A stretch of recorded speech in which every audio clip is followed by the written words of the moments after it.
Hey guys, Mark Ferrasci with Protect Dog Training, and I think I got one person in the room. I bet you I know who it is. Might even be me, since I'm up on Facebook. I'm going to get rid of it. I wanted to see what's going to play on Facebook. Um, so yeah, tonight I wanted to just do one of my yak sessions, and I figured we'd go ahead and post it live. Post it live to Facebook and see how it went.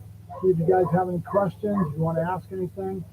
For those of you who don't know me, my name is Mark Ferrasci. I own Protect Dog Training.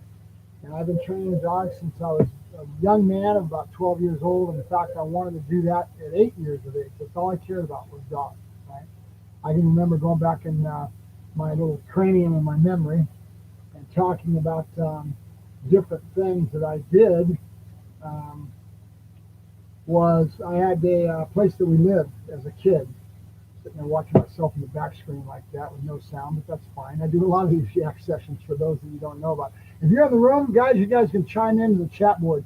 And I'm going to end up probably getting some guests to come in, and we'll do this with the live conversation and all that good stuff. But right now, consider this one of my yak sessions without with being live, so you guys can actually interact through the chat section, right?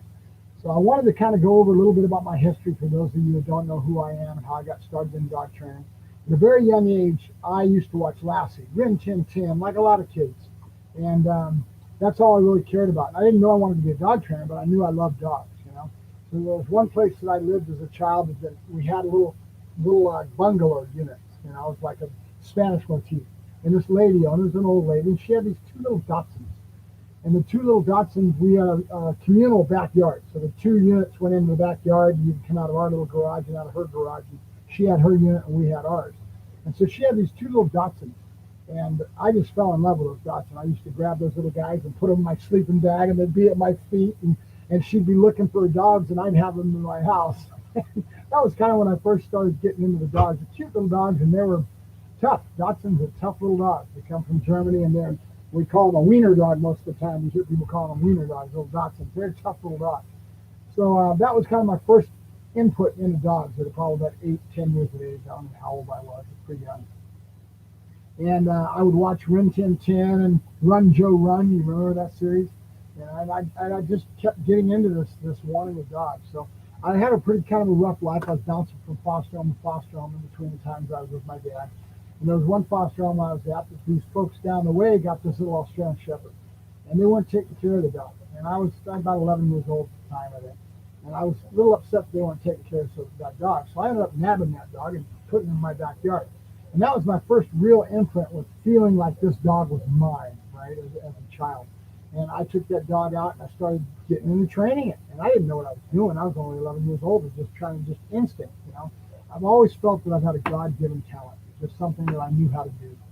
So I started working with this dog, and a few weeks went by, probably 3 or 4 weeks, a month, whatever it was. And they were driving by one day, and the dog was out in the front yard.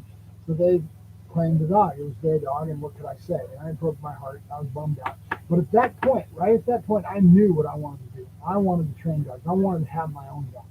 So I kept pushing the folks, and I couldn't get one there. And I ended up moving to another foster home. There was a thoroughbred agent. She was top. Her dad was one of the top trainers at Hollywood Racetrack when she grew up. She tells stories and told stories about being around Lucy Arnaz and all the kids, and they'd have parties, and she was one of the children on all these parties in the racetrack. Her dad was one of the top trainers at Hollywood Racetrack.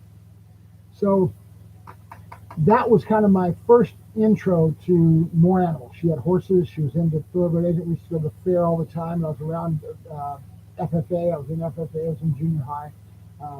And so I was way out in the ranch. They put me way out in the boonies to keep me out of trouble. It was an 11-room house way outside of nowhere. I mean, you could see the freeway way out, and then our closest neighbor was like over a mile and a half away. And to visit them, we'd have to get on the horses as kids. We'd go out and play with the other kids. We'd go to their house. We'd play tag and all kinds of things on the horses. That's how you got to your friends. You got on the horse and went riding down the way to go see it. And I got bussed into town to go to school. It was like 11 miles away. So a little small town I got bussed into. But she got me a dog. They got me a dog. Cattle guy down the way, a rancher, gave us a dog, and it was a little Australian Shepherd cattle dog mix. So I got this dog and I started working it, and that's all I cared about was training. And I went through all kinds of books and started. Her name was Princess, and I started working her. Ended up going through age. You get a little older. I was 12 years old when I got her, and then 13, 14, 15. You've got this dog, and so I was training her to do all kinds of things. And I started training her to do tricks, roll over, crawl, limp. She did all kinds of things. And I called her my circus dog, and that was my experimentation phase. That was the time where I was really starting to learn that dogs were very receptive to body language, my voice tone, and then reading a lot of books and trying to learn as much as I could about dog training, because that's all I cared about. I wanted to be a dog trainer at 12 years of age. So I taught her a lot of things. She rolled over both ways. She crawled. She limped like she was hurt. I could go like this with a hand signal from across the room. She'd limp all the way across the room. I'd go shake, and she would shake like she was shaking water off her back, just like she got out of the bath. And I taught her that's how I keyed it. I used it when she was in the bath. I would get her all frisky, and I'd say, shake, shake. And after she was real smart. After a little while, she figured that one out. Limp was the hardest trick to teach her. I taught her limp, and I'll go through this little thing by having her at my side, and she was in a stand position. I would tap the foot, and I would say limp, and she'd pick up her foot. Good girl. And limp, and she'd pick up her foot. Well, now I started thinking about, wait a minute, I want to be able to do this from across the room, and I wanted to get to do it on a hand signal. How do I do that? So I had to think all this through. Nobody was around me to teach me. I was just picking up by reading a book, but back then they didn't have the internet. They didn't have the knowledge we have now with all these trainers online that are giving you guys free information and teaching you how to work with your animals. They didn't have that. So that being the case, I'm going to go ahead and turn this off in the back behind me because I can't handle watching two of them. So we'll get rid of that. There we go. All right. So I ended up figuring out that what I wanted to do, a lot of it is about figuring out what do I want the animal to do. And if you put your mind into it, if you work hard enough at it, you'll figure out a way. And there's all kinds of tricks that we have now and things that are coming at you through the internet that tell you exactly how to teach a trick, right? So in this case, I ended up tapping her on the foot. She was picking up her foot, and I knew I wanted to graduate her to get in front of her. So now I started stepping in front and saying lip by tapping on it from in front of her. And then I backed up a little bit and reached over to say limp, and she'd pop, and boom, she started to come towards me. So that was the progression of it. So I said to myself, okay, now how do I get her to hold that paw up for longer and to come all the way across the room that she should come to me? So I ended up thinking about it. I said, you know what I could do? I could take a piece of tape, put it underneath the paw, and I put a little toothpick underneath it so that when she would put her paw down, that toothpick would go into the foot, and she would want to keep her foot up for longer. So the goal was to get that length of time that she kept her foot up in the air to be for longer and longer, and then get her to hop towards me.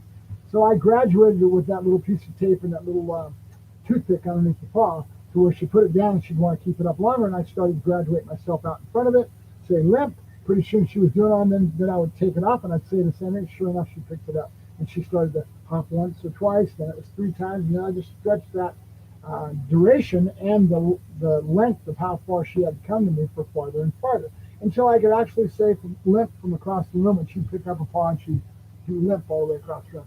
She walked every wall you could think of in town, all kinds of brick walls and things back then. Now you don't see walls that much anymore because they don't want to keep the skateboarders off. But back then there was always kind of walls everywhere.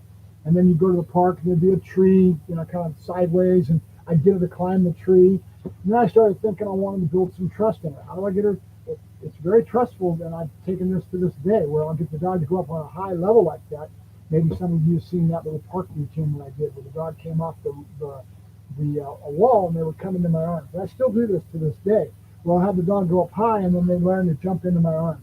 That's trust, okay? And that's why I do that trick, because it really establishes a very good trust and relationship with your animal. So I still keep that on most of my dogs. All know how to do that. If I put Joker up on a high object and I go like this, he'll jump right into my arms with no hesitation. In fact, it gets scary sometimes because he'll go, boom. Joker, you want to say hi to the people? Come on. Come. Good boy. Good boy. All right, good boy. Say hi. All right, good. He's got a really well set in trigger. All right, so that was my first dog, Princess. And I ended up teaching her probably a good 250 words with hand signals and voice tone, okay? And I was pretty proud of that. I was in my experimentation phase, so I was trying to find out how many words can a dog learn? How many hand signals can a dog learn that goes with it? How receptive are they So I went through this whole experimentation phase. So at about 16 years of age, I ended up having marijuana plants. Being a kid, I was growing marijuana as a kid in my backyard. And the plants got pretty tall. We had a field out behind my house, and it was open. And I had taught Princess, that's what her name was, a little Australian Shepherd cattle dog. Um, I had taught her to kind of guard her bike, and I would get her to turn on like I just saw with Joker, and I would get her to protect that bike when I took it to the liquor store. And this was way before there was ring sport, guys. There wasn't anything to influence my thought process. I was doing this out of being a child, being creative, and doing things with my animal. And that's just always something I've had in me. So I taught her how to protect her bike, and I thought she would be pretty good at protecting the backyard. I didn't think anything would happen to my stuff in the backyard. Well, they climbed over the fence, and they got through the dog, and they tore him out of the ground. I come home, and they were gone. So I was pretty pissed off. So I went down and got myself a German Shepherd. And my whole goal was I'm going to train this dog in protection. I'm going to do bite work, and I'm going to get this. And back then there was a guy by the name of William Kohler. Some of you guys know this name. Some of you may not. I don't know who's in the room. You chime in. I'll be able to see who you are. So if you do me a favor, you can chime in, and I'll know who's here. I see 4 of you up in the corner, but I don't know who's who. And maybe you're people that watch me all the time. Maybe you aren't. Maybe you're new people. But all right. So back to Sergeant was the dog's name, and I was always one of these kids, being a street urchin and going through the hardship in life. I was always the type of kid that I had government programs to put you to work. I remember working when I was way before junior high, getting paid a paycheck on the weekends, on the summers, and through the government, through summer work programs. And I was a janitor's helper one year, and I was a plumber's helper another year. I went out to Camp Roberts, and I got to work with the plumbers out there. Camp Roberts is a big old military base. Got to work with them. I did all kinds of things as a kid, and I was always working and making money. I was Mr. Entrepreneur, okay? So I ended up saving up my money, and that's what I would do. I'd save up my money, and I'd go buy something. I bought a moped with my money. I bought Sergeant, my Shepherd, was a $500 purchase. I did that all out of my own pocket, out of the money that I'd saved.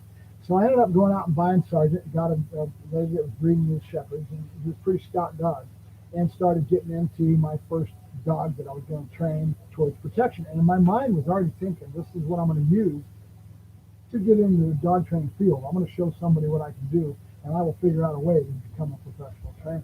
So I took Sergeant, and I did the same thing I did with Princess, and got just a lot of instincts, and did all my obedience with him. Heel, sit down, stay, coming to finish. Had him really working, and I wanted to do protection. Well, back then they had William Kohler, and he had a couple books out on dog training. One of them is still out there. You can still find it. It's called Kohler's Guard Dog Training Book, and it's old. A lot of old and archaic things. We've come a long way since those days, guys.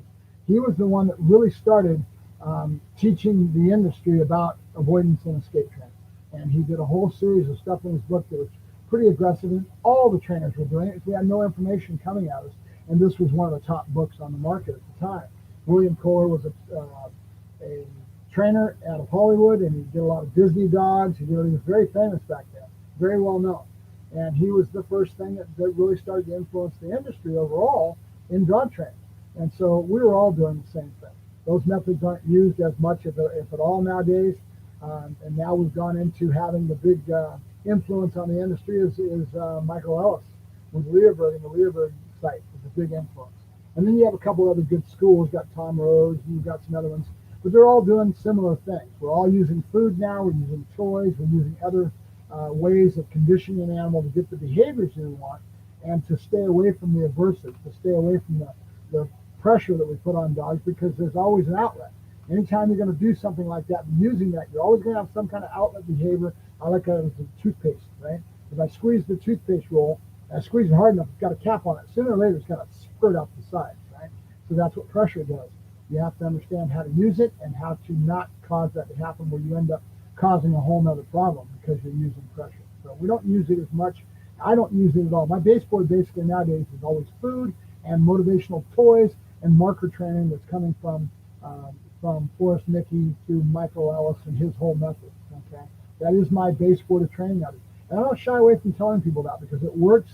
It's very good, and it's easier for me to educate my customers if I can point them to that knowledge base. And then when I'm working with them as their coach and I'm working with my client, they can now hear me talk, and I use the same words, right? I'm using the same terminology because there's a very well set terminology base they have within their videos.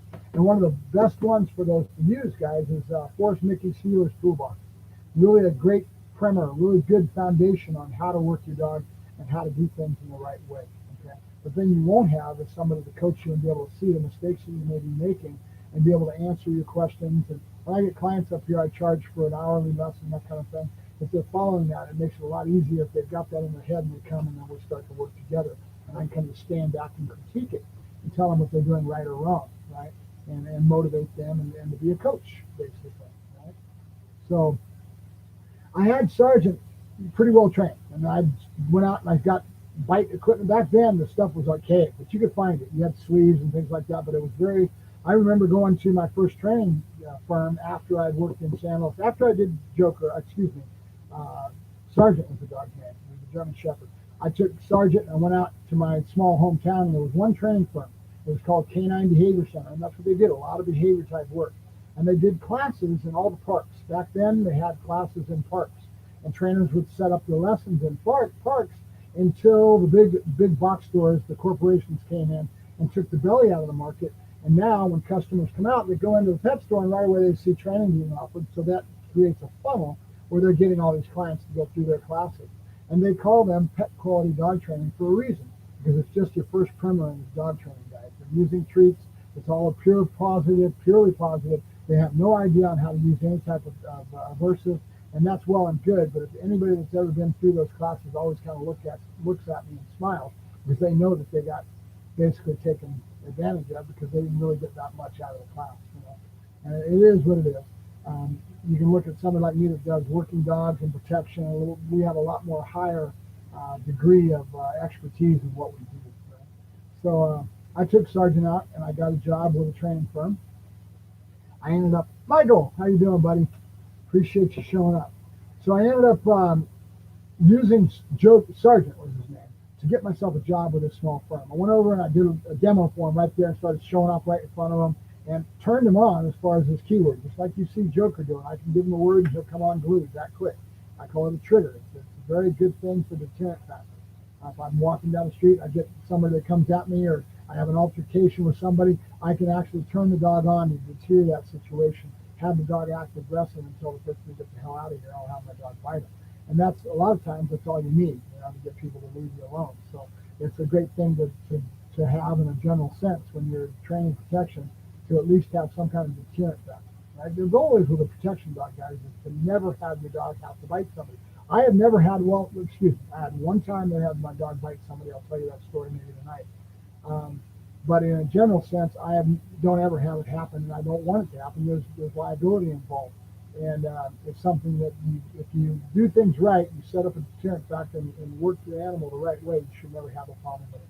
So then I got the job with a small training firm, and I worked for them for about two years. And the guy that owned it had a set lecture format. And that means that he wanted anybody that worked for him that gave classes, you had to learn it word for word, each class. It was like an 8-week training class. He'll sit down, stay a come and a finish. So 6 weeks and a couple weeks for the primer, for equipment, carrying other things, and then the last lesson to kind of give them their awards and pat them on the back for succeeding with the course, right? and getting their little certificate said that they've been through the training class. So, but all I wanted to do was train bite work. That's all I cared about. And they didn't do that much of it. They did a couple of counts where they were hitting some fences and some other things. They weren't doing enough. And they realized right off the bat, because that's all I talked about. And that's all I wanted to do. And so they had a training firm, some folks that they knew in the Bay Area, with a large training firm by the name of ProTrain. ProTrain was one of the largest facilities back in the 80s in Oakland. And Oakland was the murder capital of the world. And that was right in the Bay Area. So they had all that business around San Francisco area, San Rafael, a lot of customers that came to them. They had little outlet locations. They'd go to this place on one night, they'd go to another place on another night, and they'd pick up dogs and take them back to the facility in Oakland. So I moved to the place, and I got on a bus right out of high school. And I graduated high school, and I got the job offer, and I got on a bus, little white boy going to Oakland. Never been around that in my life. But it was culture shock, guys, because in our school, I think we might have had maybe two African Americans, 2 black folks in our town, and that was it. I have no clue, right? So I go to Oakland. I'm right in the middle of San Pablo Avenue. If you guys know anything about the dog training field, you'll notice that the dog training facilities usually end up in the cities anyway, in the slums. And the reason for that, nobody complains about dogs. They can set up a shop and have the dogs out there barking, and nobody's going to complain. Caesar's place was on 163rd in South Central for years before he got his new place now up in Ventura somewhere, wherever the heck he's at. But now he's way out in the boonies, right? He's out in, like me, I'm way out in the boonies. So that ends up being what it is. I've worked up and down the California coast over the years in different facilities. They've always been in the middle of the city. In South Central with Caesar, in LA, and it's always been these kind of locations because people don't complain about the dog barking, and you have less cost of land and things. Right? You get set up pretty easy. In Toronto, we got all the pure Plaza trainers out here. Yeah, there's a lot of them out there, buddy. And they're not. It's not that they're bad. They're talking about something that's real important: science and training. How does a dog learn? But they don't know how to understand how to use any aversive. So because of that, when they have a real problem, a lot of times they'll, like, say you have a dog that's got some aggression problems or biting problems, reactivity, whatever, and they don't understand how to deal with it. They don't understand how to use pressure. They can't solve the problem. And so they'll walk away and they'll tell the people, you need to go put the dog down and you can't dog. Well, in reality, someone like me can save that dog, right? Because when you understand how to use pressure, when you understand how to use aversives and get the dog through it and build them up on the backside where we end up saving the dog's life and giving them a life, right? And then it's about educating the owner. So then when I was in Oakland at Pro Train, I was there for a couple of years, worked for them, and then I came back to my little small town and I started my first business. And that's where you saw that picture. That was me at 22 years of age. When I did my little picture that was on that post for the day, that was me with Sergeant. That's my German Shepherd that I had in a little B2000, a Mazda B2000, little pickup truck that my dad had bought me. I think it was like $3,500 back then, back in the 80s. It wasn't that expensive, and he had the money in his pocket, and he was nice enough to go out and buy me that truck to help me out with my business. And then I got the magnetic signs. I did all kinds of things. Back then we had the yellow pages, so I got yellow pages ads. I did all the things that you need to do in marketing. Nowadays, you'll notice that I don't market much. And the reason I don't market much is that most people all know me. I have business that comes in. I don't have to do much to market, right? I've got my business card with my logo. I've got these shirts, and I've got my truck with my logo on it. And that's pretty much it. And I do the YouTube, right? That's all I do, because it takes time to do all this dang stuff with the internet, right? I don't want to be a slave to the internet. Then right when you get good at something and you start to build something, boom, they change the platform like Google did. I had Google wired. I was doing real well with the Google platform with a music production that I was doing. And when Google came out, they had all the room. You get 4 or 5 people in the room, and you could stream it out to the internet and have chats and all that.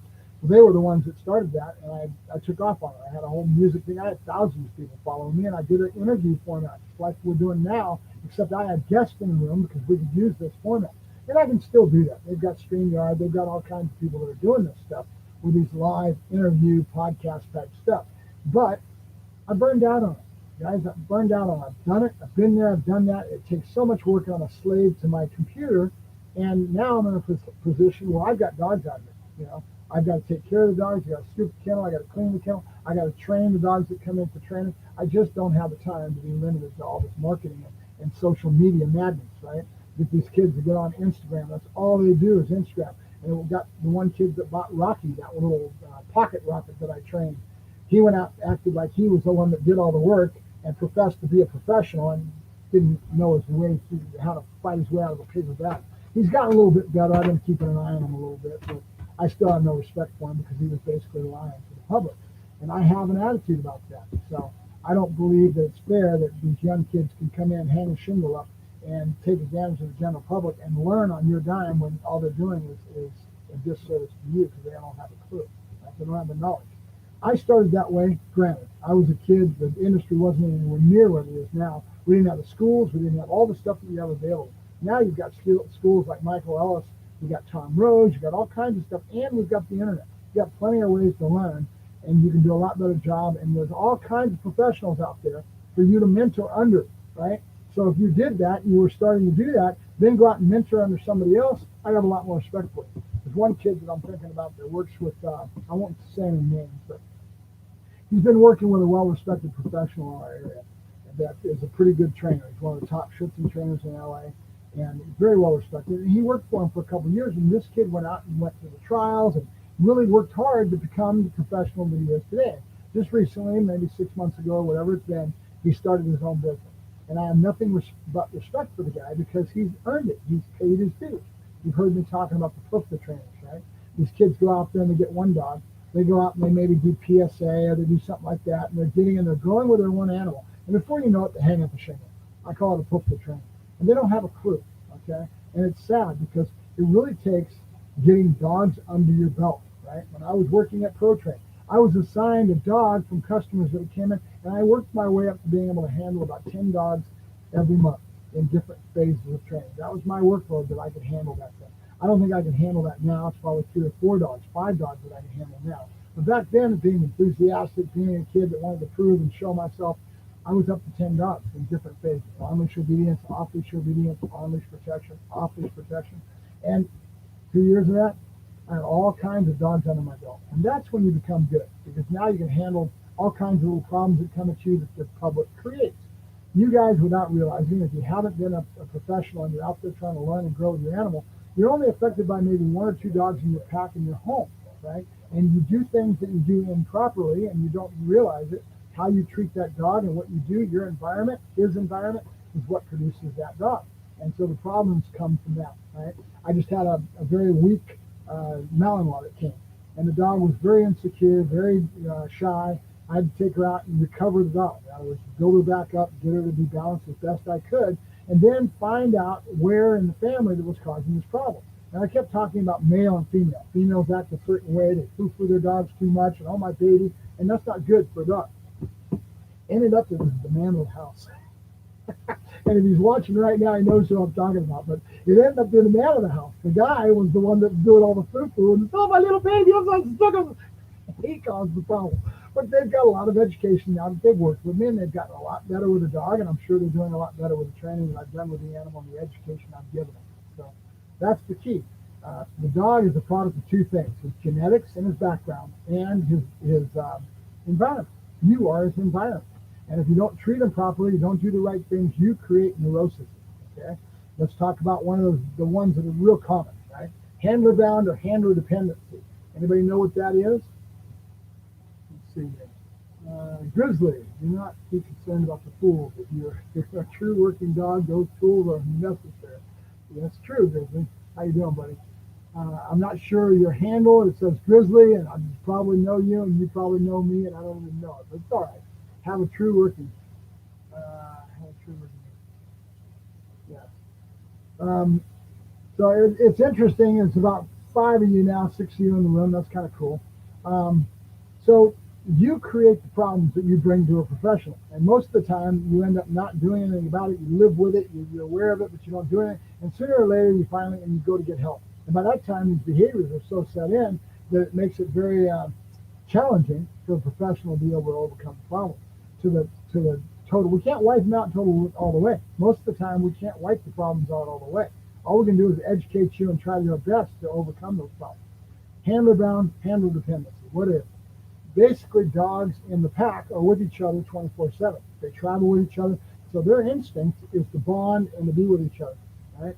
So when they come home with us, if we have the personality that we always leave the dogs with them, we give them too much love and they're always here, we end up with what's called handler dependency, where they're so insecure when you leave, the anxiety is very extreme. It's one of the worst problems you can have with a dog because it's very hard to get rid of, and it's very destructive. Dogs will chew through walls. I had a dog come to me, and I was working with a client. This is when I was a kid in my first business. My first business was called Dog Obedience and Protection Unlimited. Since then, I probably had 4 or 5 of them over the years going through life. I talked about how many years have I been doing this? So I did the math.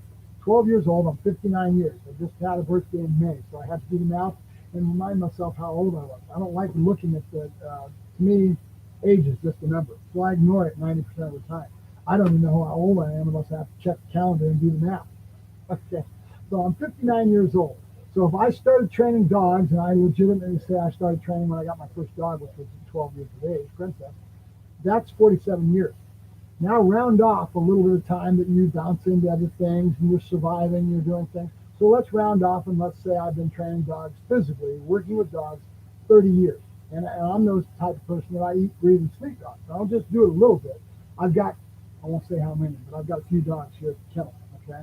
And I'm always around a lot of different dogs. And so this is something I've saturated myself over the years. I'll live in the back of a kennel like I did at Pro Train. I've lived at several facilities here in LA. I've worked with some of the top trainers in the industry. I won't give those names because some of them are dead and gone. Some are still around. But there's a lot of times they'll have contractors like me that are independent. They'll pay me an hourly wage, or they'll pay me per dog, or however they want to pay me. And I end up doing the job to train the dogs for their company, and they represent the company. Their name's on the contracts, and they do the job to represent themselves for their clients. I'm the one that trains the dogs, and I'm the one that gives the lessons. That's the way it is. I'm the hidden secret in the back room. And there's a lot of firms that do it that way. It is what it is. Okay, why Dutch is okay. I will go ahead. So that is kind of my experience with dogs and dog training over the years. I've worked up and down the California coast and numerous things. And then in between life, I'll start a business like I did now, and I'll go until I can't go anymore, and then I'll go find something else.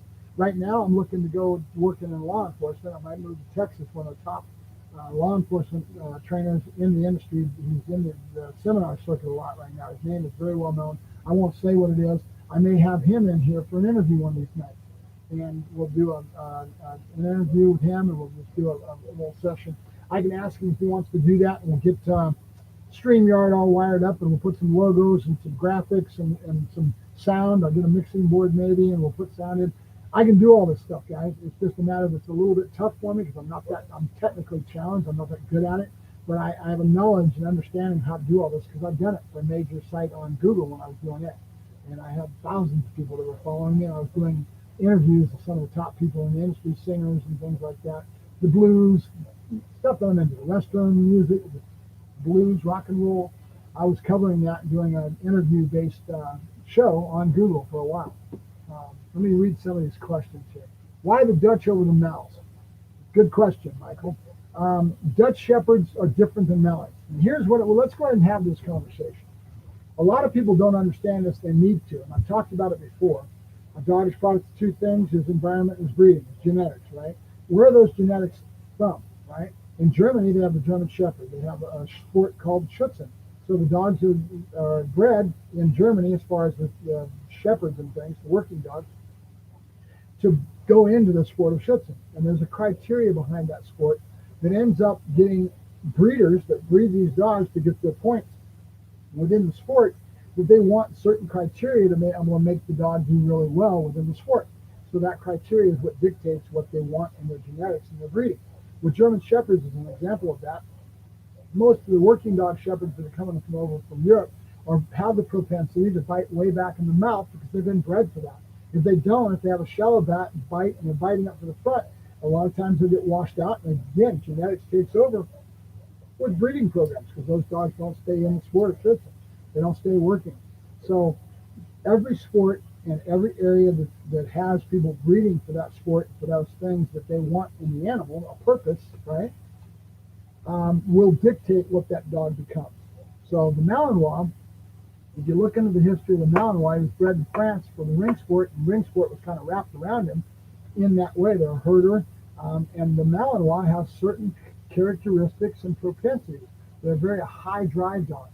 So in other words, prey drive, right? Anything that moves, they're going to go after it. And this will carry them through having any weaknesses because the drive will carry them through, right?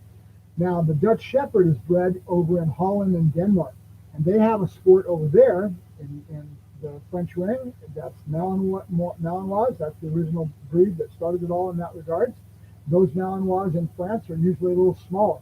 Why? Because the criteria in the sport of ring sport wants the dog to be quicker because the decoys will do these skis. They'll get away from the dog. The dog's losing points if he can't get the bad guy, the decoy, right? So it's part of the game in the sport, right? So that ends up causing, within genetics and what they're looking for, a little bit smaller of a dog because they need quickness. If he's too big, a little bit more clumsy, he's too big, he's not going to be able to get in there and get his bite. He's going to lose points. So the sport overall kind of dictates this with time and with breeding and everything else that starts to take hold, right? The propensities of the dog. Dutch Shepherd. The dogs are bred in Holland and Denmark for the most part. That's where they come from. That sport that's around them is called KNVP, People call it a sport over here, but it actually is a certification for police dogs, right? And if you watch that sport or the criteria of that whole thing they put together for them in KNVP, you watch it, it's very tough. The decoy comes right at the dog. Instead of trying to take the dog and do what they do in Schutzhund, where they always move out of the way and they do that little high swing. The crowd goes wild, yay! When the decoy lets the dog take, what he's doing is taking that force away from the dog so the dog doesn't hurt himself and the decoy doesn't get hurt. In KNVP, they want the decoy to go straight towards that dog and do not give, right? And so you hear a loud boom, and the dog's hit like a shit brick house. Excuse my language. So again, the sport and the criteria within that sport certification for police dogs over in that part of the world ends up creating the genetics that create a tougher dog and a different dog overall. I find that the Dutch Shepherd has a lot more of a serious attitude. He has a lot more of the ability to understand really what his job is. I don't see that in Malinois as much. He's reacting out of training and out of prey driving, right, for the most part. Now, where a Dutch Shepherd, they understand what they're doing, and they've got that propensity within their heart, within their being, that says, I know what I'm going to do, and I'm going to eat your ass. Okay? They're a different dog altogether. And that's what I love. I love a dog that when you get them to that level and you're doing all this training, that actually understands what they're supposed to do. Okay? More so than just doing it because they've been trained to do it and they're reacting. Like when I give him his key word to bark, Joker, what's up? Couché. He did that, and he did it because of the training, but really is his heart in it. He's barking at me, for one. If I turn him on to a person, he'll do the same thing, but it's not the same. When I do that with a Dutch Shepherd, when they start to learn, like Buddy, he's growing, he's maturing, he's about 2 years of age now. He's 2 years, a little bit over 2 years. And that dog will turn in, get his hormones about 2.5, and you'll start to see that dog's nature. His whole stature will change. He's more serious, right? And I love that. So that's your answer to that one, Michael. Is why I like a Dutch Shepherd over a Malinois. Okay. The human needs a license, not the dog.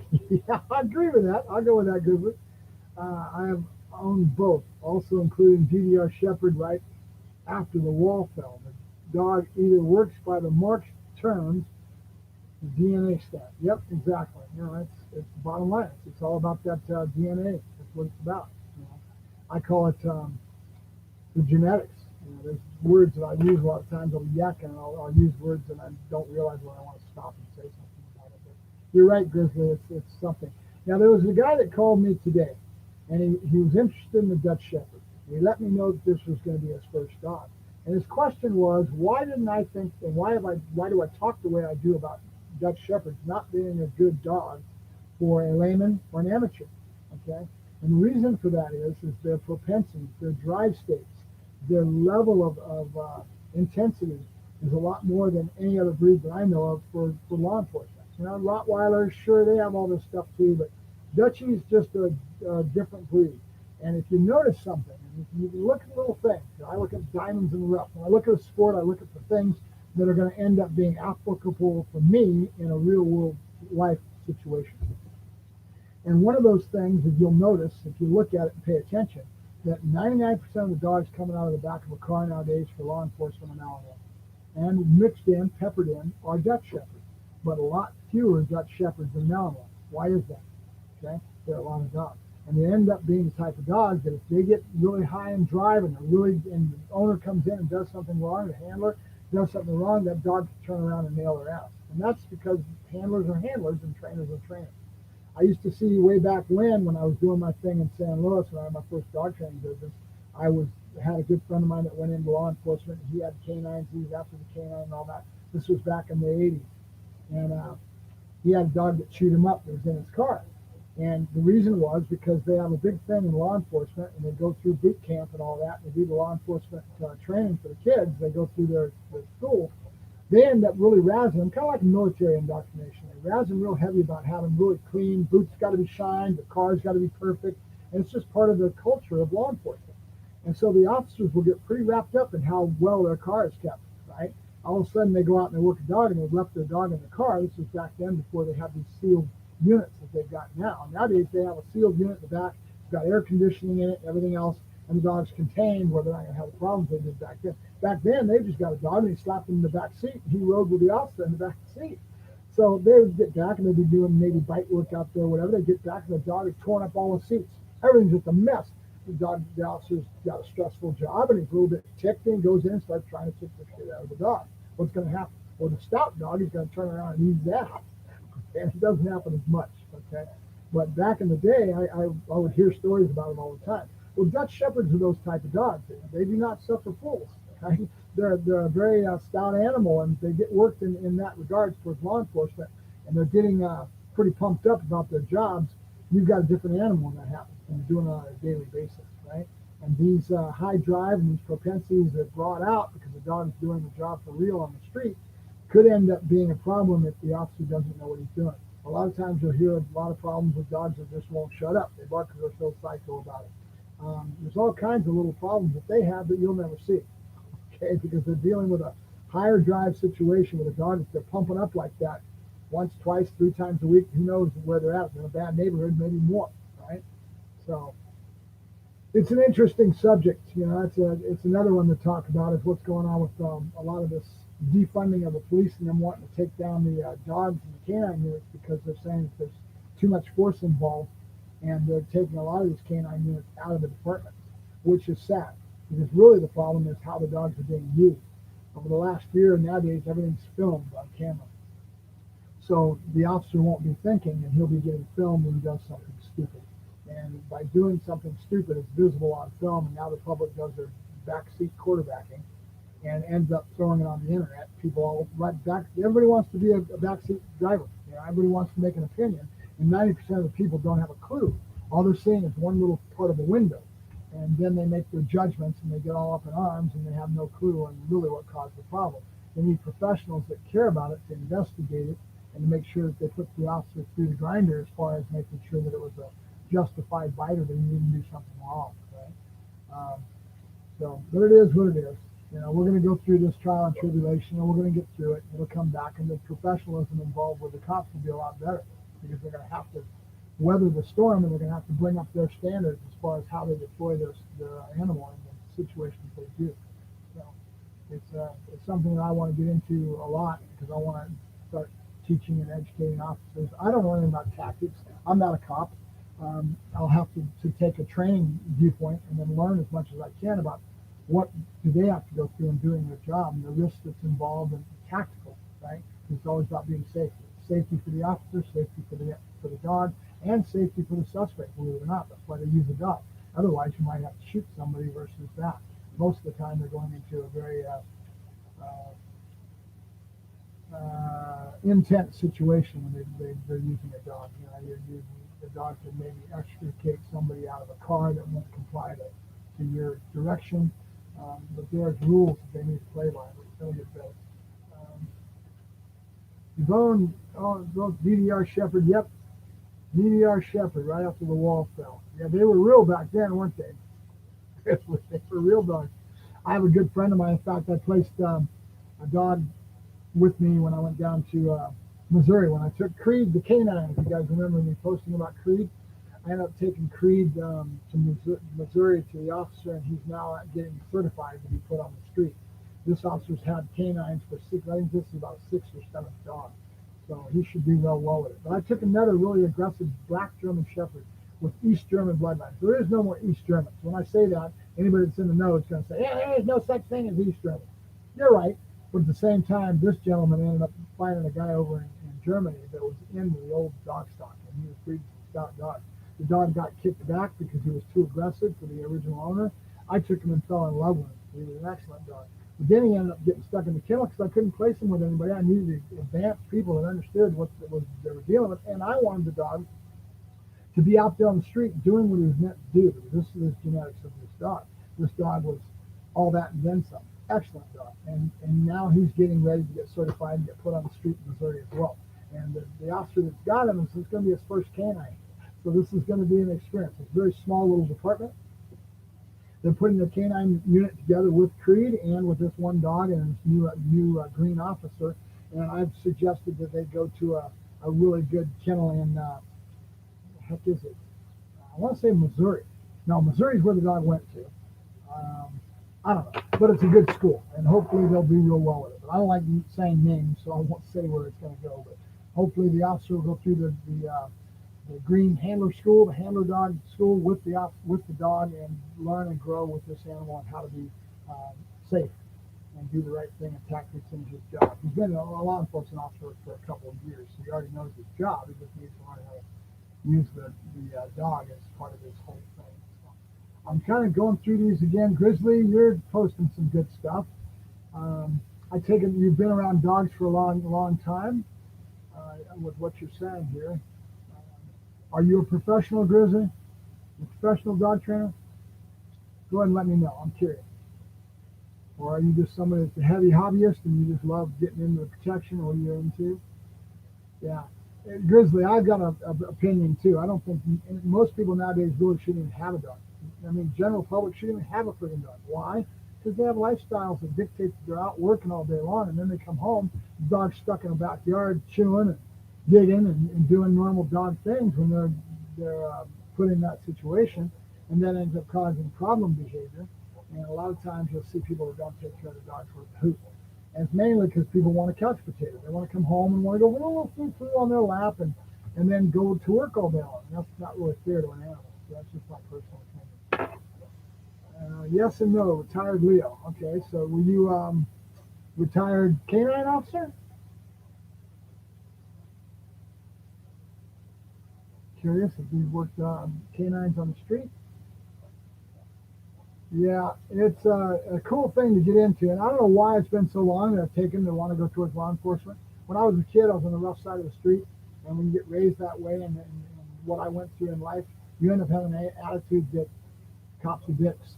You hate cops, you know. But as I've matured and I've grown up over the years, I've learned that they're people just like anybody else. They're humans, and that being the case, they deserve our respect when they're out there doing the job to protect their communities and doing their job out on the street. I have a lot of admiration and a lot of respect for law enforcement nowadays because of my background in dog training, and I'm around them all the time. You know, I go down to that police center that's all retired cops on Saturdays, um, and I travel in my areas, and I'm around the cops a lot. You know? So, but I've learned that they're just people just like you and I, and if you show them respect, they'll show you equal respect. You treat them with disrespect, and you're probably going to get treated with disrespect. So it is what it is. Um, let's see here. All right, so I've yacked at the screen a little bit, told you a little bit about my background and my history in dog training. I've worked pretty much up down the California coast. You know about my experience with Caesar Milan. When Caesar first came over, he didn't speak very good English. I met him. I was working at a training firm in LA that we got contracted to be trainers in the back, like I told you. And we got assigned a certain amount of dogs, and he was one of these contract trainers. And I got to know him, and we got pretty tight. We hung together for 3 or 4 years. I ended up getting him back then. There was a thing that was really real controversial. It still is to this day. Tabletop training. And if you've been around dogs long enough and you're into dog training, you know what I'm talking about. They're controversial because you're using pressure on the dog. And I won't go into that. One of these nights, maybe I'll do a show. We'll just talk about tables, how they're used, what they're used for, who started it, you know, all this, the history. One of the things I didn't talk about tonight, guys, was I've been on the internet before there was an internet. Okay, I grew up in a little small college town, Cal Polytech, San Luis Obispo, and in that college town there would be students that would end up usually having parents that would buy a house for their kid, and the house would be the senior roommate would be their kid, and he'd rent out all the other rooms, and they'd all go in together on this house to keep the thing getting paid for the mortgage and all that. And they would split the utilities. And if you've ever been around a college town, you see the list on the electric bills, the water bill, and they all split it at the end. There was one person that was in charge of taking care of all that, and usually that was the person that was the head of the house, right? So next door to me was a house full of aeronautical engineers. And this was back in the days of Thiokol when the shuttle exploded and all that. Well, it was before that, but the internet was just getting started, and it was getting started through the colleges and the military and all that good stuff. Well, they were on the campus getting into all this. I saw one of the first Tandies, Apple computers were just starting. It was all coming. And I would go next door, and these guys would be all they were talking about, the computers and the internet. So that was my second life. Dog training was my first life because I was doing my dog training at the time. But at the same time, This was my second life because they got me really enthusiastic about it, telling me what was going to happen in the future and how it was going to fold out. And they were pretty right on with all their predictions and how things came about. But I was into the psychology of it, getting online, interaction with people, and back then with all flame wars and all kinds of stuff that happened that don't happen as much nowadays because these big platforms like Facebook and everything have control over it to the point where they now figured out how to manage these people and how they act and how they interact with each other. You know, nowadays you see Facebook starting this whole thing of lockdown areas. You have to get accepted into the group. The moderator wants you to answer a bunch of questions, and usually it's about treating people properly, not being an idiot and being a jerk, or you're going to get booted out of the group. So that's how they control human nature nowadays. But in the old days, it's like the Wild West. But I had one of the first mailing lists. Back then, there was mailing lists that we had. And you had all these bulletin boards that were all over the place. And you'd dial into a bulletin board, and you'd go read all the different topics, and you'd put in your comments. And each day, they would trade all the messages, and they would roll to the next site, then to the next site. Pretty soon, that snowball would just keep growing. And they would do this every day, 24 hours. Boom, boom, boom, and then it would roll again.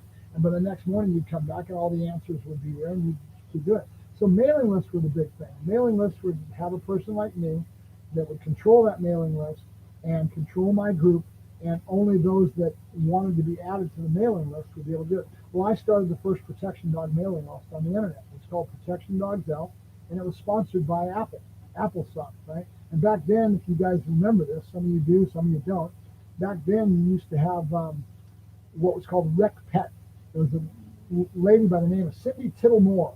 Cindy Tittle Moore was the one that took care of all these different subjects on pets, right? That's why it's called Rec Pet. You had dogs, cats, fish, everything you could think about in the pet area was talked about, right? Well, Apple had a bunch of these mailing lists that they had, and it was sponsored by them, so the software was theirs. I'd go on and got the software, but I had to manage it. So if you had somebody that didn't have a proper email address and it was getting kickback, these kickbacks would come in and they'd create a big problem. You'd want to shut them off, so that didn't create a big problem on the internet. You always had somebody that had to supervise it. So I took care of that. It was called Protection Dogs Out, and it was designed to represent the protection dog industry in training balanced and well-developed dogs for the protection dog industry overall. And so I had it for 4 or 5 years before I had life hit me in the face, and I ended up giving it to somebody else. And I can drop names all day long. I can remember meeting Ivan when he first came over here. Was wet behind the ears. And he doesn't know me probably, but I shook his hand when he first came over, and I wasn't too impressed. We had a lady that was sponsoring. He was living in Sacramento at the time. And he came up here to another lady's place that was very well-respected breeder. She's still around. And I shook his hand. I was kind of laughing, scoffing. This guy's only a kid. And didn't think much about it. And I went on in life, and I took off and did other things. And 20 years later, I popped back up for air, and I look over and look at Ivan. He's kicking ass and taking names and really established himself well in the profession. He's one of the top trainers in the world as far as Schutzen and all that good stuff that he does, Malinois and everything. He's very well respected. So it's interesting. Caesar and me were hung together 3 or 4 years before anybody even knew who he was, because he didn't get found by National Geographic at the time. He ended up meeting, I remember Will Smith and Jada. Jada was a good friend of his. She'd come over all the time. And I'd be sitting at the facility, and I'd kind of disappear, because I always have this attitude that you need to respect Hollywood, right? Especially in this area. And they're people like anybody else. They're human. So I would always respect that this was Caesar's client, Caesar's person. So I backed off, and I would always go kind of kick it, watch some TV, or go do something else as he was out there with Jada. And then Will would show up every now and then too. He used to have a bunch of Rottweilers that he had for him, and they were paying him cash to take care of their dogs. Being affluent like this, they would travel to their different houses and places they would go, and Caesar would take care of the dogs and feed them real good and all kinds of exercise, and we'd go everywhere to exercise and pack. And that's all he did all day, and that's how he made his money. With Redmond and all kinds of guys who were the underbelly of Hollywood and the rapper crowd, and so that's how he got his money. I could tell stories, but I won't, because there's a lot of things that you don't see on his TV show that he used to do back in the day. Not all of them good, not all of them bad. There's a lot of unique things that he was doing. But I used to sit back. I didn't agree with him. I didn't agree with what he did that much. I used to change behavior. My dog worked like a top. He was always about the things he's about now in his show, which is, I look at him as a holistic trainer. It's about energy. It's about how you present yourself to the animal to get the dog to do certain things. And but you don't ever see him do a heel, sit down, stay, right? You never do. He's what I call a holistic trainer. So I would sit back, but I would observe the pack. 20, 30 dogs, 40 dogs in a pack. And he always kept the dogs separate because he learned with experiences, and I can go through some stories with this one. He learned that dogs have energy, and he was right. He was right. He used to say energy all the time. I used to get really irritated. Energy, that's too big of a word. It's nebulous. It's, people aren't going to understand that. You need to communicate with your customer. Well, now his show's been out for so long. He's been doing it for so long that now you see where it slants at and you can start to understand it. Now it makes sense, and now we can use the word. Before we couldn't use the word because how can I explain energy? Right? And now you understand it when you're around him long enough, right? So it's an interesting thing. And I used to observe the pack and really get into it. I learned an awful lot. And most of the time, that's why I saturate myself with dogs. Because when you're around a bunch of dogs, you get to see them interact and have to deal with them, the animal husbandry and the kennel and all the things that you do. You learn a lot more than just having one dog at your house, right? And with me, it's all about learning and growing. You never stop learning and growing, guys. That's what it's all about. Who else do we got? On Point. Hey, Mr. On Point. On Point Dogs. He's a gentleman that bought that kickback. I had a little Dutch Shepherd. He got kicked back from a lady that claimed that the dog had a heart murmur. On Point, are you still here? Tell me how that's going. Did you get the vet check her out for a heart murmur? Did you look at that at all? I want to know how that worked out for you. Give me an answer, please, if you're still in the room. Hopefully you are. So she's claimed the dog had a heart murmur. I never saw there any problem with the dog at all. In fact, I disbelieved it so much I didn't even take the dog to a vet to have her checked out for that. I did a health check to ship her back to this gentleman here that got the dog, but I didn't do anything else. And the vet never found the heart murmur. I just kept my mouth shut. I wanted to see, if there really is a heart murmur. When the vet sticks the stethoscope on the dog, you should be able to hear it. That's how they pick up on heart murmur. How do they diagnose it past that? They get ultrasound and some other things that they go after, and they really start to hone in on what it really is. But a lot of times the dog will have that of a young puppy and they'll grow out of it. So I wasn't too worried about it. She showed no other signs of it at all. But the dog was very, she didn't do the right thing with her socialization and with her exposure to the environment. The dog was really insecure. She says she tried to work the dog out, but what she was doing is what Michael Ellis calls poking the brood. You're worried about something, you're worried about so much, so the dog picks up on this and knows that you're worried about it. Now that the behavior doesn't get better, it gets worse, okay, because you're poking that brood. So that's basically what I figured out she did. And I worked the dog through it, took me some work. We got her really pretty well recovered. And then this gentleman showed up and ended up buying the dog. So here he is. Here, but driving. Oh, you're driving. Athena is fine.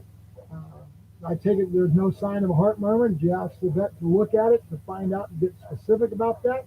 I know she's fine. I know that, but I'm real curious to hear a rebuttal to this opinion that the dog had a heart murmur. The customer basically, from what I could tell, my personal opinion, was worried about something. You go to a doctor and you say, doctor, it hurts. They say, here's these pills. Okay, you're their client, right? They're going to give you what you need or what they feel that you need. In that case, she was worried about the dog to a point where that's what the vet gave her what she wanted to do. She was paranoid about health, and she manifested it on her own, is my opinion. And then the dog, she was outmatched. The dog was way too much for her, and she just couldn't handle it, so she gave the dog back. And this gentleman took her, and I'm sure that he's not having any problems at all. He loves her, and she's a good-looking dog. She's worked out really well for his family, and I'm really happy about that. She's got a good home. That's what it's all about. So we took her and placed her. Any questions about dog behavior or things you may be having? Michael, I want to hear a little bit more about you if you're in the room, Mr. Michael Z. I've seen you on my list. Why are you here? I've gotten many mean eyes in my prong and e-car. Oh, you're telling me that you have nothing but positive trainers in your area. Okay, so positive trainers are a pain in the butt by one thing alone when they try to go after that, and they're hanging around there with people that are in that little whole nucleus. They end up getting opinionated, and to the point where they end up coming after us with pitchforks, to a point where they try to demonize us and try to make the public. So everywhere they go, they have that demonizing attitude, like Mr. Michael Z is talking about here. We'll have people coming at him all the time and trying to tell him what to do with his dog and giving him an attitude that he's the worst person in the world because he's got a pinch collar on his dog. Right? Remember what my famous saying is. It's not the tool, it's the person using the tool. Okay, it's how you use it and what you're doing with it. Anything can be abusive. You can yell at your dog and slap him in the head all the time. You can do all kinds of abusive things and how you treat the animal. You overfeed the dog. The dog's a big old whale. You've seen it many times. The dog's big old, they're being overfed because the owner thinks, oh, my little snookum. Pretty soon the dog's overweight. That's abusive, right? So it's all about the person that's using the tool. Okay, how you use it and what you're doing with it is what's important. So,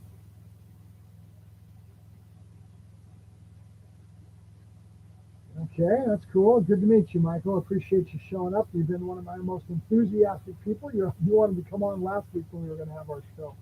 I appreciate you showing up. So you say you have a 6-month-old German Shepherd, and this is your first time doggo. Okay, good choice. I just had a customer call me today, a person called me, and they were asking me about the Dutch Shepherd, and they let me know that was the first dog they had. And I was very honest and candid with them. They were wanting a Dutch Shepherd, and I very candidly told them why I didn't think that was a good dog for them. There's a lot of learning to do, guys. When you're going to go towards working dogs, you're going to go towards bite work, a lot of learning. So what I told this gentleman was that he should get out there, find a Schutzen club. Find a club or find a protection, PSA, whatever it is. But Schutzen is really a good one for you because they're the most prevalent. They're the most secure sport in America because they started back in the 70s, and they've got a lot more foothold in America as far as clubs all over the place. So you can probably find a Schutzen club in your area. Find a Schutzen club, go out there, and don't worry about buying a dog. Go out there, sit on the bench, watch these people, talk to them about their dogs. If there's other breeds, talk to them about their breeds. Other Bouviers or Rottweilers or some of these other dogs that show up in the sport. There's other breeds in the sport as well, but Shepherds are the prevailing dog in the sport of Schutzen. Okay, or now called IGP. Whole nother topic. For you that following this, you know what I'm talking about. So go sit on the bench a little bit. Get to know people. Talk to them. Get yourself some knowledge. R&D, right? Ask the questions and find out other people before you make a decision to buy a specific dog or to go get a dog, okay? You guys are watching YouTube videos. You only see this little square that we're putting out. You only see the dogs that I'm working. And because I've got my dogs like Buddy doing all this fancy stuff, you say, oh, cool, and you want one. The reality is, what is it going to take for you to produce that, right?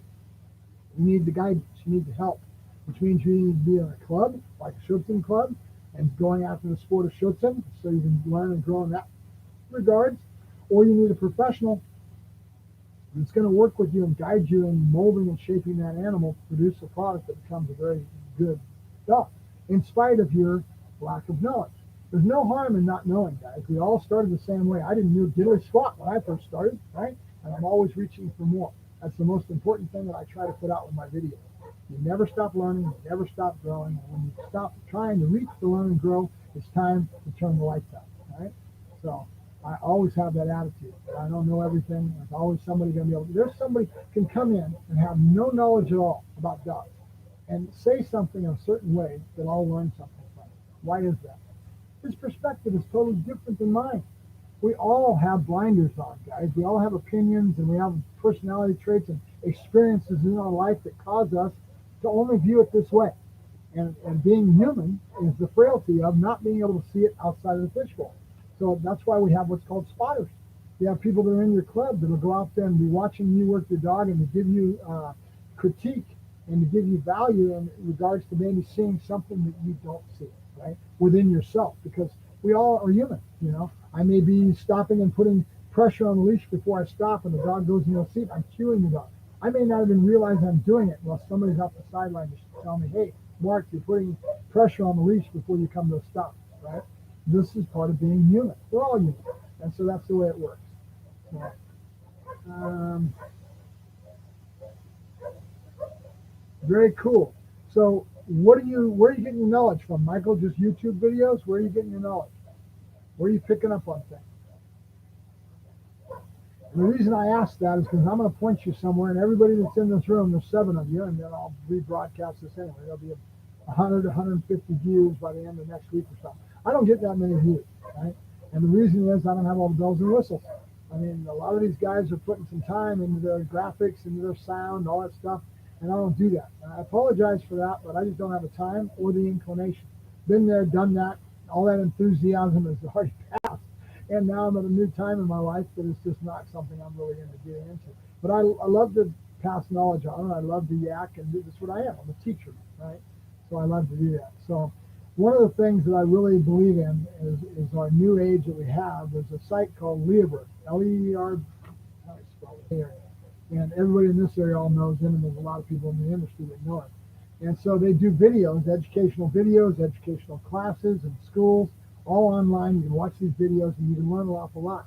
You may not be able to ingest it as well as I can because I've been around so long. I can take what they're giving and just eat it up, and I'm off and running. I can watch it. It behooves me to. I've got a library probably $5,000 worth of videos from different trainers. One of the best ones for you guys that I would suggest getting is Forrest Mickey's Healer's Toolbox. Healer's Toolbox is a series 1, 2, and 3.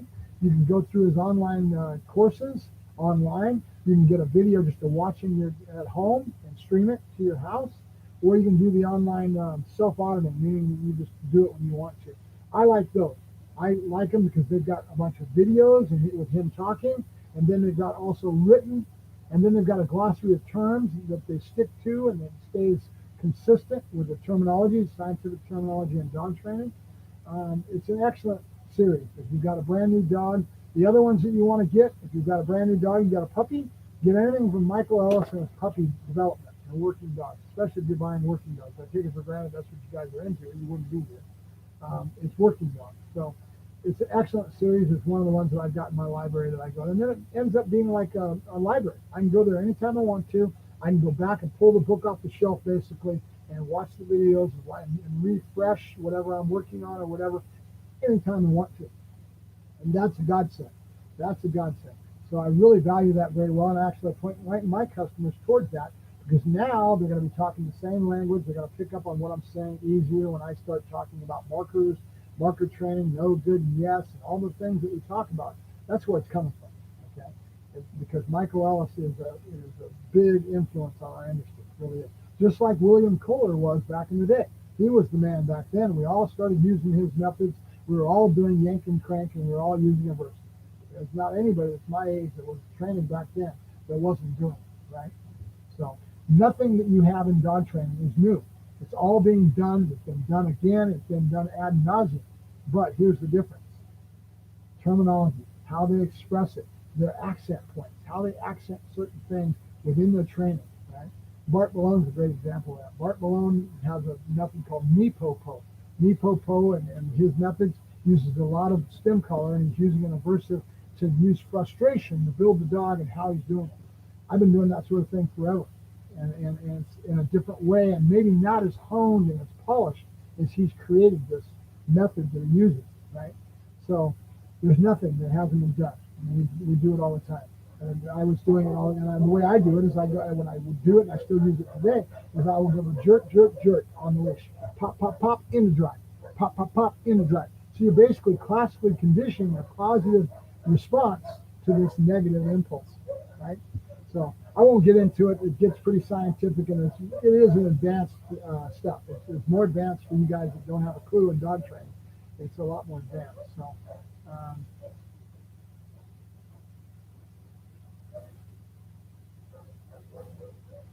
very cool. Michael, my biggest suggestion is for you to invest in Michael Ellis and some of his methods. Get online for Learberg and get that Healer's Toolbox put out by Forrest Mickey. And get number 1 first, study it, start using it to build your dog. You still have a young dog, and build your dog with that. 1, 2, and 3. There's 3 different classes on that. 3 different formats. You've got it in CD, you can watch it that way. I like to go online and stream it because I've got enough speed I can do that. And so live stream, not live streaming, but you're streaming and you're playing it back, right? And they call it the Learberg University.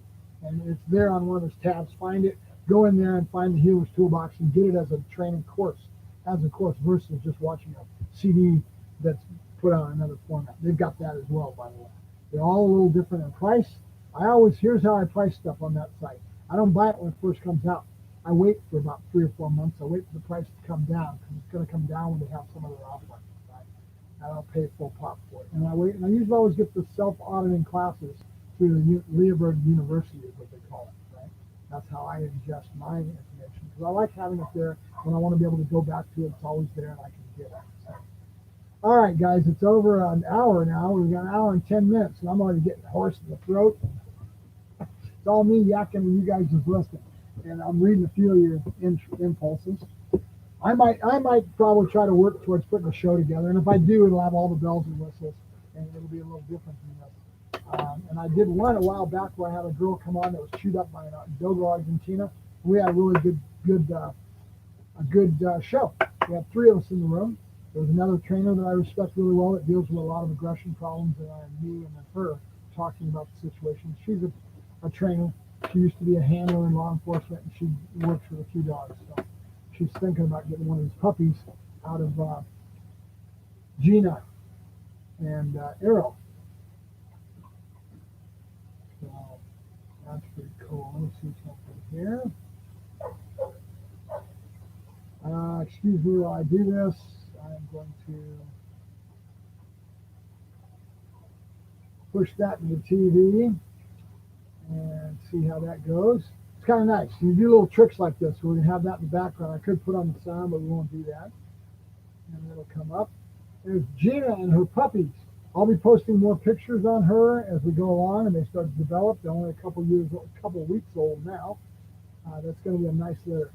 She's a good bitch. She's got a nice BRN number. I went and looked at her genealogy. I'm real happy with this litter. And they all come out really dark and dappled. That's Arrow and Gina. I mean, a nice litter.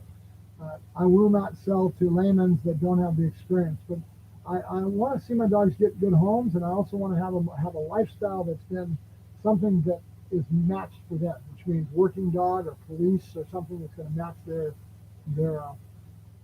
genetics and their genetic stamp, right? So. Yep, that was it. That's correct, Michael. Write that down. Healer's Toolbox by Forrest Mickey. That is correct. And then look for it in Leoberg University. Probably the best place to look for it.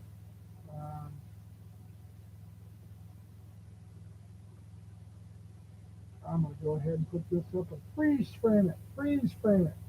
All right, guys. I'm going to go ahead and take off unless you guys have any questions. You want to put something else, I'll give you a couple of minutes to post it, and I'll read back and reply. I appreciate you coming in. Only 4 or 5 of us. Like I said, I don't really draw a crowd. A lot of people get tired of me yakking because they want just a little bit of music, a little bit of, that's what it's all about. The digital magic that they're after, it makes you feel good. I have one trainer that, in fact, that's the guy I'm going to go work with in Texas. And he puts on some videos on Facebook promoting his business. And when he does, he's always got a good music stream to it.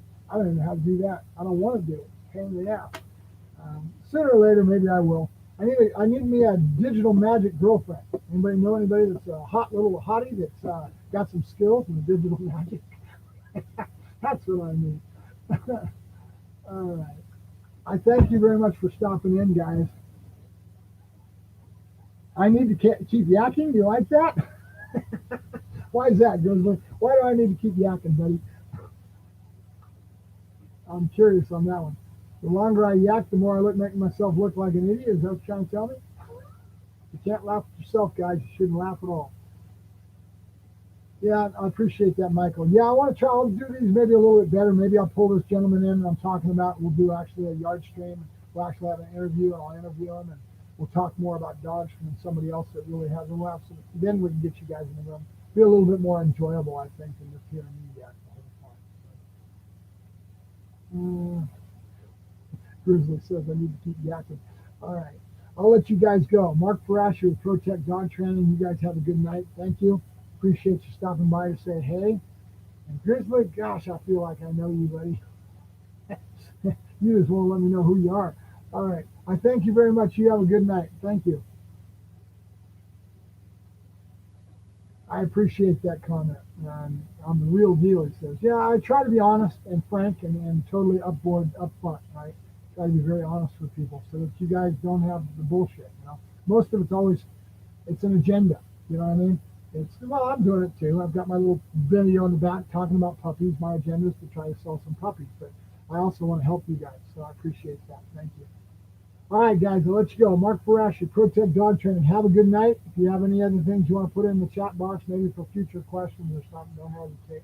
We'll have another one of these when I get a wild hair in the next week or so. If I put something together really nice, I'll tell you about it ahead of time. So I thank you very much. Have a good night, guys. Bye-bye.